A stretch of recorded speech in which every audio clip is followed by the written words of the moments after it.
One thing we wanted in the gameplay for WWE 2K15 was a new set of control to go along with the new pacing of the matches. Bring in, any game, once there's a console transition, it can be difficult. The one thing that the designers really wanted to do was revolutionize and evolve this game. One of the things that we realized is that the games to date had somewhat of an arcadey feel to them. I've been playing and working on these games for a lot of years, Fundamentally, the characters may be different, but they all play the same.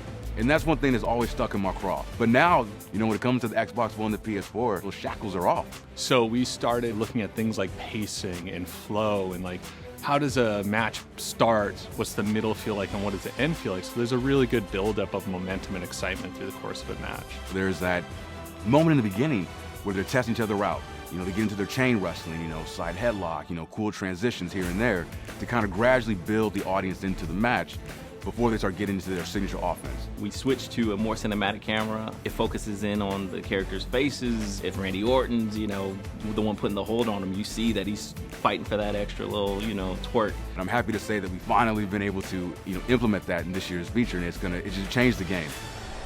Oh, there it is!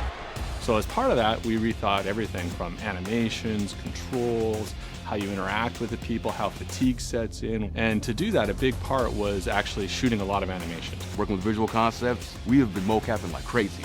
Let me tell you, when I'm not in my office, I'm at the mocap studio getting all the latest moves, entrances. The motions we're getting are just simply amazing. Wrestling video games aren't anything without animation data, and so we brought the game up to our own 2K mocap studio and have shot an immense amount of animation, over 6 times more animation than was shot in any previous year, and that's going to help us really kind of bring this new experience to life. Ooh. Seeing the way the game is coming together on next gen is really impressive, and as a fan of the series and as a fan of wrestling, we've really hit our stride with this game. And as beautiful as this game looks, it's the gameplay that's going to keep them entertained and playing this game for months, years on end. All that hard work, the long hours, it's all worth it. Once it's out there on the shelves and the players get a chance to experience it for themselves. And that's what we're in this for. As a fan of wrestling, as a fan of the WWE, that's a feeling like no other. It really is.